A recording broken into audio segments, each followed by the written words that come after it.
السلام علیکم ورحمۃ اللہ وبرکاتہ۔ بسم اللہ الرحمن الرحیم۔ ناظرین، ویڈیو ہم آپ کو دکھانے جا رہے ہیں۔ یہ ویڈیو ہے ہندوستان کے اندر ایک پنڈت بیٹھا ہوا ہے اور اس کے سامنے ایک نوجوان لڑکی کھڑی ہے اور وہ زاروں قطار رو رہی ہے، اور وہ کیا کہہ رہی ہے مسلمان تو چلو پھر بھی عورت کو حق مہر دیتے ہیں، لیکن یہ ہندوستان کے اندر حق مہر تو نہیں دیتے، لیکن جہیز بھی سب کچھ اتنا کچھ مانگتے ہیں، اور میرے گھر والے اتنے غریب ہیں اور کیسے دے سکتے ہیں۔ اور وہ زاروں قطار رو رہی ہے کہ اتنا یہ گھٹیا لوگ ہیں ہندوستان والے، ہندو اتنے گھٹیا لوگ ہیں کہ غریب کو معافی نہیں دیتے۔ تو آئیے ناظرین، آخر اس لڑکی نے کیا رو کے گفتگو کی ہے پنڈت کے سامنے، اور پنڈت نے کیا جواب دیا ہے، ہم ناظرین وہ ویڈیو دیکھتے ہیں، اور ساتھ ہی ہم آپ کو ذاکر نائک حافظہ اللہ تعالیٰ کی ویڈیو دکھاتے ہیں، تو پھر انشاءاللہ اسی والا سے ہم بھی بات کریں گے۔ تو آئیے ناظرین مل کے ویڈیو دیکھتے ہیں۔ کیا دقت ہے آپ کو؟ وہاں پہ دہیج کے لیے پریشان کرتے ہیں کون آپ کی ساس کے پتی؟ سارے، اور پہلے دن ہی اس لڑکے کی بہن نے بولا تم ہمارے گھر میں کسی کو پسند نہیں ہو، مجبوری میں شادی کرنا ہے، ممی کی طبیعت خراب ہے تو گھر میں کام کاج نہیں ہو کرنا پڑتا انہیں، اسی لیے۔ کیا دقت ہے آپ کو؟ وہاں پہ دہیج کے لیے پریشان کرتے ہیں۔ جی ناظرین، آپ نے یہ ویڈیو ملاحظہ فرمائی تو ماشاءاللہ ذاکر نائک حافظہ اللہ تعالیٰ نے بڑی ہی کمال کی گفتگو کی ہے۔ تو آئیے ناظرین، اگر میں نے تو یہ بھی حدیث پڑھی ہے، نبی پاک صلی اللہ علیہ وسلم کے پاس ایک آنے والا آیا تو کہنے لگا کہ اللہ کے نبی میں شادی کرنا چاہتا ہوں، تو نبی پاک صلی اللہ علیہ وسلم فرمانے لگے تیرے پاس کیا ہے، کچھ ہے حق مہر دینے کے لیے؟ فرمانے لگا کچھ بھی نہیں ہے اللہ کے نبی جی۔ وہ پھر بیچارہ آ گیا، پھر کہنے لگا اللہ کے نبی جی کچھ بھی نہیں ہے، تو پھر تیسری مرتبہ آیا تو نبی پاک صلی اللہ علیہ وسلم فرمانے لگے آیا کہ تمہیں قرآن آتا ہے؟ تو کہنے لگا جی اللہ کے نبی جی مجھے قرآن آتا ہے۔ فرمایا کہ اپنی بیوی کو آپ یہ صورتیں یا آپ سپارہ یاد کروا دینا، یہی تیرے لیے حق مہر ہے۔ یعنی اسلام کے اندر آسانی ہی آسانی۔ لیکن ناظرین یہ بھی بات کرتا چلو، لیکن اسلام کے اندر یعنی مسلمانوں کے اندر بھی ایسے لوگ ہیں جن کو اللہ پاک نے دولت دی ہے، پیسہ دیا، روپیہ دیا، لیکن پھر بھی ان کو یہ لالچ ہوتی ہے کہ جہیز بھی لیا جائے، سارا کچھ لیا جائے۔ لیکن یہ لالچ، اللہ پاک نے اتنا مال دیا ہوتا ہے، دولت بھی دی ہوتی ہے، لیکن پتہ نہیں الحمدللہ عورت کو مہر دیا جاتا ہے، اس کا فائدہ ہوتا ہے۔ اللہ تعالیٰ فرماتے ہیں سورہ نساء میں، سورہ نمبر 4 آیت نمبر 4 میں کہ آپ عورت کو شادی میں نکاح کے وقت ایک تحفہ دو۔ مہر نکاح کے لیے فرض ہے، مہر کے بنا نکاح ہو ہی نہیں سکتا، اور عورت از آن دا ریسیونگ اینڈ، اسے فائدہ ہے۔ لیکن ہمارے اس ملک کے معاشرے میں، ہندوستانی تہذیب میں الٹا ہے۔ ہندوستانی تہذیب میں شادی کے وقت عورت مرد کو دہیج دیتی ہے، عورت مرد کو ڈاوری دیتی ہے، اور یہ بہت عام ہے۔ افسوس کی بات ہے کہ کئی مسلمان بھی اس ہندوستانی تہذیب کو اختیار کرتے ہیں۔ مرد نکاح کے ٹائم پہ عورت کو مہر دیتا ہے، لیکن ہمارے معاشرے میں، ہندوستانی معاشرے میں الٹا ہے۔ ڈاوری عورت مرد کو دیتی ہے، اور اس کے معیار کے حساب سے اگر وہ گریجویٹ ہے تو 1 لاکھ روپیہ ڈاوری دہیج، اگر انجینئر ہے تو 5 لاکھ روپیہ، اگر ڈاکٹر ہے تو 10 لاکھ روپیہ، 1 ملین روپیز، جیسے بھیڑ بکریوں کو بیچا جاتا ہے منڈی میں۔ اسلام میں عورت سے دہیج یا ڈاوری ڈائریکٹلی یا انڈائریکٹلی مانگنا حرام ہے۔ اگر آپ انڈیکیشن بھی دیتے ہیں دھکے چھپے انداز میں، اگر لڑکے والے لڑکی والوں سے کہتے ہیں کہ میرے بیٹے کو 4 بیڈ روم فلیٹ میں رہنے کی عادت ہے، اس کا مطلب 4 بیڈ روم کا فلیٹ ڈاوری میں دو، دہیج میں دو، یہ حرام ہے۔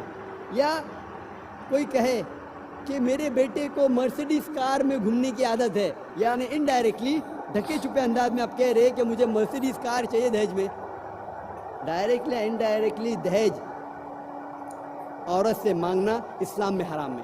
اگر خوشی سے لڑکی والے کچھ تحفہ دیتے تو آپ لے سکتے، لیکن مانگنا زبردستی یا انڈائریکٹلی مانگنا اسلام میں حرام ہے۔ معاشی طور پہ الحمدللہ ثم الحمدللہ خواتین بری ذمہ ہیں، اور اسلام میں اگر ڈیورس ہوتا ہے، طلاق ہوتا ہے، یا شوہر مر جاتا ہے، عورت ودوا ہو جاتی ہے، اسے عدت کے دوران اس کی ساری فائنینشیل لائبلٹیز، جو خرچہ ہوتا ہے، معاشی خرچہ جو ہوتا ہے عدت کے دوران، اس کی ذمہ داری ہے آدمی کی۔ اگر وہ زندہ ہے طلاق کے دوران وہ سارا خرچہ اٹھانا چاہیے۔ اگر اس کا انتقال ہو گیا تو اس کی دولت میں سے وہ عدت کے دوران سارا خرچہ مرد کے دولت میں سے عورت کا خیال رکھا جاتا ہے۔ اور اگر وہ پیٹ سے ہے, حمل سے ہے, تو جب تک بچہ پیدا ہوتا ہے اس ٹائم تک سارا خرچہ آدمی کو اٹھانا چاہیے. اور اگر بچہ پیدا ہوتا ہے اور بچہ ہے تو جب تک بچہ بالغ ہوتا ہے اس کا خرچہ اٹھانا چاہیے مرد کو. یہ ہے اسلام میں خواتین کے حقوق. اور اگر کوئی شخص کا انتقال ہوتا ہے تو اس کے انہیریٹنس میں الحمدللہ عورت کا بھی حصہ ہے. میراث کے اندر اگر کس کا انتقال ہوتا ہے تو جائیداد میں حصہ مرد کے علاوہ عورت کا بھی ہے. یہ تھا مختصر سے خواتین کے معاشی حقوق اسلام میں. ابھی ہم تذکرہ کریں گے اسلام میں خواتین کے معاشرتی حقوق. میں نے معاشرتی حقوق کو 4 حصوں میں بانٹا ہے: بیٹی کے حقوق, بیوی کے حقوق, والدہ کے حقوق, ماں کے حقوق اور بہن کے حقوق. پہلے ہم تذکرہ کریں گے اسلام میں معاشرتی حقوق بیٹی کے. اللہ تعالیٰ فرماتے ہیں سورہ تکویر میں, سورہ نمبر 81 آیت نمبر 8 اور 9 میں, جب وہ زندہ گڑی ہوئی لڑکیوں سے پوچھا جائے گا کہ کس جرم کے لیے تمہیں قتل کیا گیا تھا. اللہ تعالیٰ فرماتے جب وہ زندہ گڑی ہوئی لڑکیوں سے پوچھا جائے گا کہ کس جرم کے لیے تمہیں قتل کیا گیا تھا, اس کے معنی لڑکیوں کا قتل کرنا اسلام میں حرام ہے. نہ ہی صرف لڑکیوں کا قتل کرنا حرام ہے, دونوں لڑکے اور لڑکیوں کو قتل کرنا حرام ہے. اللہ تعالیٰ فرماتے سورہ انعام میں سورہ نمبر 6 آیت نمبر 151 میں اور سورہ اسراء سورہ نمبر 17 آیت نمبر 31 میں کہ آپ اپنے بچوں کا قتل مت کرو غربت کے خوف سے. اللہ تعالیٰ آپ کو اور آپ کے بچوں کو رزق دیں گا. غربت کے خوف سے آپ اپنے بچوں کا قتل مت کرو, اللہ تعالیٰ آپ کو اور آپ کے بچوں کو رزق دیں گا. یہ کہا گیا ہے سورہ انعام میں سورہ نمبر 6 آیت نمبر 151 میں. اور اللہ تعالیٰ پھر سے فرماتے ہیں سورہ اسراء میں سورہ نمبر 17 آیت نمبر 31 میں کہ آپ بچوں کا قتل مت کرو, اللہ تعالیٰ آپ کے بچوں اور آپ کو رزق دیں گا. بچوں کا قتل کرنا سنگین جرم ہے. اسلام میں نہ ہی صرف بچوں کا قتل کرنا جرم ہے, خصوصاً لڑکیوں کا, لیکن جب آپ کو پتہ لگتا ہے کہ کوئی لڑکی پیدا ہوئی اور آپ افسوس کرتے ہیں, اسلام میں اس کی ممانعت ہے. اگر آپ افسوس کرتے ہیں کہ آپ کے گھر میں کوئی لڑکی پیدا ہوئی, یہ بھی اسلام میں غلط ہے. اللہ تعالیٰ فرماتے سورہ نحل میں سورہ نمبر 16 آیت نمبر 58 اور 59 میں, جب کوئی شخص کو خوشخبری ملتی ہے کہ اس کے گھر میں ایک لڑکی پیدا ہوئی اور اس کا منہ چھوٹا ہو جاتا ہے, اسے افسوس ہوتا ہے. وہ اپنا چہرہ باقی لوگ سے چھپاتا ہے اور سوچنے لگتا ہے کیا میں اس لڑکی کو ذلت کی زندگی جینے دوں یا اسے زندہ دفن کروں. کتنی گھنونی سوچ ہے. تو صرف افسوس کرنا کہ ایک لڑکی آپ کے گھر میں پیدا ہوئی, یہ بھی اسلام میں ایک جرم ہے, اس کی ممانعت ہے. پر اللہ کے رسول محمد صلی اللہ علیہ وسلم فرماتے ہیں, صحیح حدیث ہے احمد بن حنبل کی, جلد نمبر 1 حدیث نمبر 2104 میں اللہ کے رسول فرماتے ہیں, اگر کوئی بھی شخص اپنے 2 بیٹیوں کو اچھے طریقے سے پرورش کرتا ہے جب تک وہ بالغ ہو جاتی ہے, تو آخرت کے دن میں وہ شخص میرے اتنے قریب رہیں گا, اور 2 انگلی اپنے ایسا کرتے اتنے قریب. اور ایک حدیث ہے جو ابن ماجہ کی ہے, جہاں اللہ کے رسول فرماتے کہ کوئی بھی شخص اگر 2 لڑکیوں کی پرورش کرتا ہے, ان کے ساتھ اچھا حسن سلوک کرتا ہے, تو انشاءاللہ وہ جنت میں جائیں گے. اللہ کے رسول نے صرف کہا نہیں کہ لڑکیوں اور لڑکوں کو اچھے طریقے سے پرورش کرنا چاہیے, انہوں نے ایک زندہ مثال پیش کی. ایک وقت جب ایک شخص اپنے بیٹے کو चूमता है और अपनी मांडी पे रखता है, लेकिन अपनी बेटी के साथ वो नहीं करता। तो अल्लाह के रसूल फरमाते हैं कि उस आदमी ने नाइंसाफ़ी की, उसे अपने बेटी को भी चूमना चाहिए और अपने दूसरे मांडी पे बिठाना चाहिए, ये फ़र्ज़ है आपका। अब हम तज़किरा करेंगे इस्लाम में माशरती हुकूक बीवी के। औरत को शैतान का हथियार कहा जाता है, a weapon of the devil. औरत को अक्सर दिगर मज़हब में शैतान का हथियार कहा जाता है, लेकिन इस्लाम में, कुरान में अल्लाह सुब्हाना व तआला औरत को मोहसिना कहते हैं। मोहसिना मानी अ फोर्ट्रेस अगेंस्ट द डेविल, शैतान के खिलाफ एक किला। मोहम्मद सल्लल्लाहु अलैहि वसल्लम फरमाते हैं देयर इज़ नो मोनास्टिसिज्म इन इस्लाम, रहबानियत इस्लाम में हराम है। और अल्लाह के रसूल फरमाते हैं सही बुखारी में जिल्द नंबर 7 किताबुन निकाह चैप्टर नंबर 3 हदीस नंबर 4 में, ए नौजवानों, आप में से जिसके पास भी हैसियत है निकाह करने की, निकाह करो। मतलब निकाह जल्दी करना सुन्नत है। और अल्लाह के रसूल फरमाते हैं जो कोई शादी नहीं किया वो मुझ में से नहीं है, यानी शादी करना इस्लाम में फ़र्ज़ है। अल्लाह के रसूल फरमाते हैं जो शख्स शादी करता है वो आधा दीन मुकम्मल करता है। सवाल जवाब के नशिस्त में एक भाई ने मुझसे पूछा था, जाकिर भाई उसका ये मतलब है कि अगर मैं 2 शादी करूं तो पूरा दीन मुकम्मल हो जाएगा मेरा? अल्लाह के रसूल क्या कहना चाहते थे जब उनने कहा कि शादी आधा दीन आपका मुकम्मल करती है? हमें पता है कि शादी करने से कई बीमारियां दूर होती है।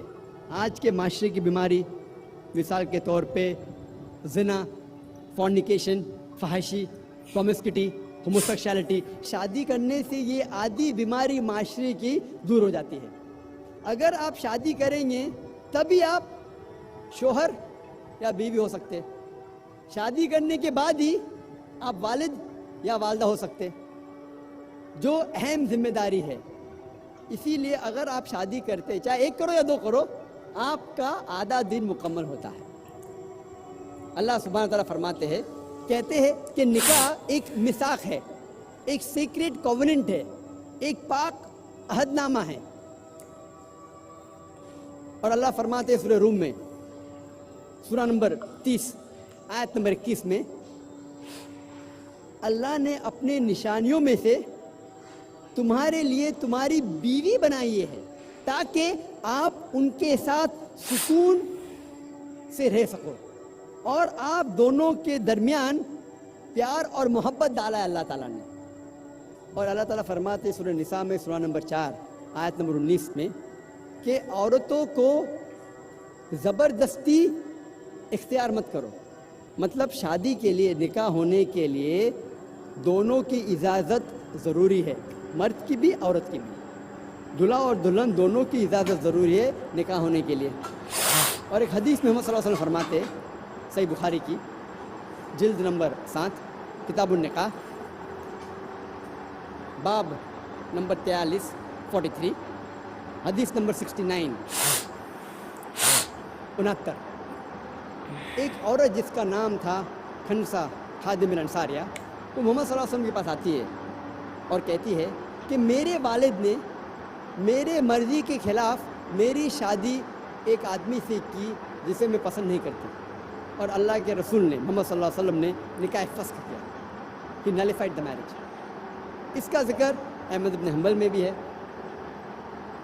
इसीलिए इस्लाम में निकाह होने के लिए, शादी होने के लिए दोनों की रज़ामंदी ज़रूरी है, आदमी की भी औरत की भी। और इस्लाम में औरत एक मालिक से नहीं शादी करती ताकि उसे गुलाम जैसा बर्ताव किया जाए। इस्लाम में औरत अपने बराबर से शादी करती है और उसके साथ उसके शोहर को इज्जत से पेश आना चाहिए। और इस्लाम में हम औरतों को हाउसवाइफ नहीं कहते, इंग्लिश में कहते housewife. She is not married to the house to be called housewife. Islam में औरत घर से शादी नहीं करती कि उसे कहा जाता है हाउसवाइफ, घर की बीवी।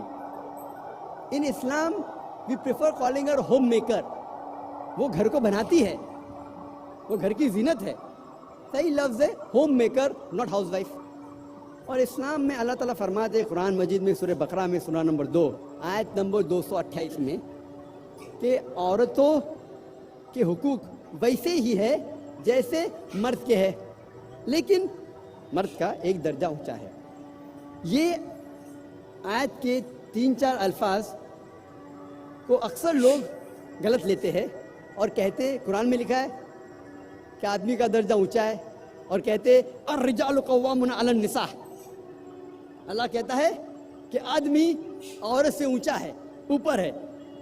ये जो आयत वो कोट कर रहे हैं वो है कुरान मजीद की सूरह निसा की आयत, सूरा नंबर 4 आयत नंबर 34, जहाँ अल्लाह ताला फरमाते अर्रिजालु कव्वामुन अलन निसा, यानी आदमी औरत का कव्वाम है. कव्वाम आता है लफ्ज़ इकामा से. जब सलाह पढ़ने के पहले इकामा होता है, मतलब स्टैंड अप फॉर, खड़े होना. उसी तरीके से कव्वाम के मानी अगर आप तफसीर तबरी पढ़ेंगे उसमें कव्वाम की मानी मर्द के लिए एक डिग्री एडिशनल रिस्पॉन्सिबिलिटी है, एक डिग्री ज़्यादा जिम्मेदारी है. उसका मतलब ये नहीं कि एक डिग्री वो ऊंचा क्या दादागिरी करे. He has got additional responsibility, एक डिग्री ज़्यादा जिम्मेदारी है. और कुरान में आगे अल्लाह ताला फरमाते क्योंकि अल्लाह ने मर्द को औरत से ज़्यादा ताकत दी, उसके वजह भी फरमाते अल्लाह ताला. लोग इस आयत का गलत मतलब लेते हैं और कहते हैं अल्लाह ताला कहते हैं कि मर्द औरत से ऊंचा है. इस्लाम में लिखा है सूरह निसा में सूरा नंबर 4 आयत नंबर 19 में कि अगर आप अपने बीवी से प्यार नहीं करते फिर भी उसके साथ हुस्न सलूक करो. अगर आप अपने बीवी को नहीं चाहते, नहीं प्यार करते, फिर भी उनके साथ अच्छा सलूक करो, हुस्न सलूक करो. और अल्लाह के रसूल फरमाते हैं कि आप लोग में से सबसे बेहतर इंसान वो है जो अपने फैमिली का ख्याल रखता है, खुसूसन अपनी बीवी. जो आदमी अपने बीवी का ख्याल रखता है, अल्लाह के रसूल कहते वो सबसे बेहतर इंसान है. अब हम तज़किरा करेंगे इस्लाम में माशरती हुकूक माँ के. अल्लाह सुब्हानहू तआला फरमाते सूरह इसरा में सूरा नंबर 17 आयत नंबर 23 और 24 में अल्लाह ताला फरमाते इंसानों से कि आप सिर्फ मेरी इबादत करो. इंसानों से कहते तुम सिर्फ मेरी इबादत करो और अपने वालिदैन से हुस्न सलूक करो.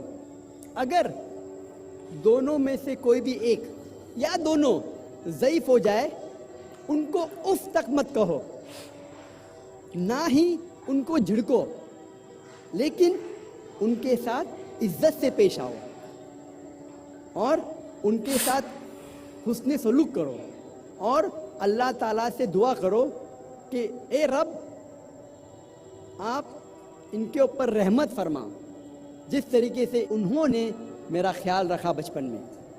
और अल्लाह ताला फरमाते सूरह अनाम में सूरा नंबर 6 आयत नंबर 151 बिवालिदैनी एहसाना, हमने इंसानों को कहा है, फ़र्ज़ ठहराया है कि वो अपने वालिदैन से हुस्न सलूक करें. और ये पैगाम दोहराया गया है सूरह लुक़मान में सूरा नंबर 31 आयत नंबर 14 और सूरह अहकाफ सूरा नंबर 46 आयत नंबर 15 में कि वयस्सनल इंसान बिवालिदैनी एहसाना, इंसानों के लिए फ़र्ज़ है कि वो अपने वालिदैन के साथ उसने सलूक करे. उसके बाद खुसूसन अपनी माँ. और अल्लाह के रसूल मोहम्मद सल्लल्लाहु अलैहि वसल्लम फरमाते हैं, सुन्नन निसाई में आता है इसका जिक्र, किताब जिहाद में बाब नंबर 6 हदीस नंबर 3106 में अल्लाह के रसूल फरमाते कि माँ के पैर के नीचे जन्नत है. उसका मतलब ये नहीं कि अगर मेरी माँ सड़क पे चल रही है और कोई कीचड़ में पैर रखती है तो कीचड़ जन्नत हो जाती है. इसका मतलब ये कि अगर आप अपनी वालदा, अपनी माँ की इज़्ज़त करो, खिदमत करो, बात मानो, प्यार करो, उसमें सलूक करो, इंशाअल्लाह आप जन्नत में जाएंगे.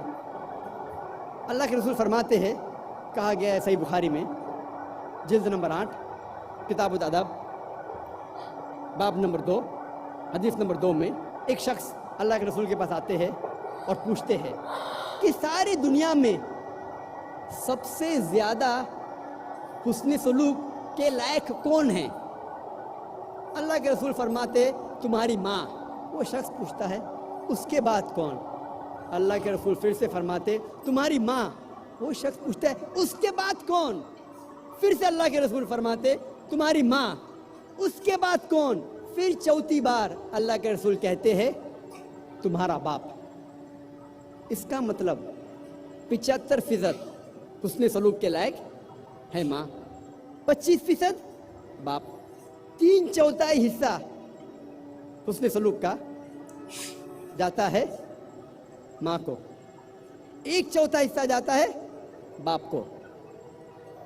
इसका मतलब ये कि माँ को मिलता है गोल्ड मेडल, सोने का तमगा, माँ को मिलता है सिल्वर मेडल, चांदी का तमगा, माँ को मिलता है ब्रॉन्ज मेडल, तांबे का तमगा, बाप को मिलता है कॉन्सोलेशन प्राइज, सुलह बख्श इनाम।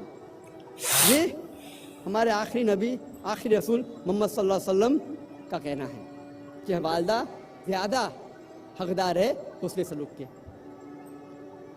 अभी हम तस्करा करेंगे इस्लाम में ख़वातीन के माशरती हुकूक बहन के। अल्लाह सुब्हानहू व तआला फरमाते सूरह तौबा में, सूरह नंबर 9 आयत नंबर 71 में, आयत नंबर 71 में, वल मोमिनीन वल मोमिनात बाज़ुम औलिया बाज़, मोमिन मर्द और मोमिन औरत एक दूसरे को मदद करना चाहिए, यानी एक दूसरे।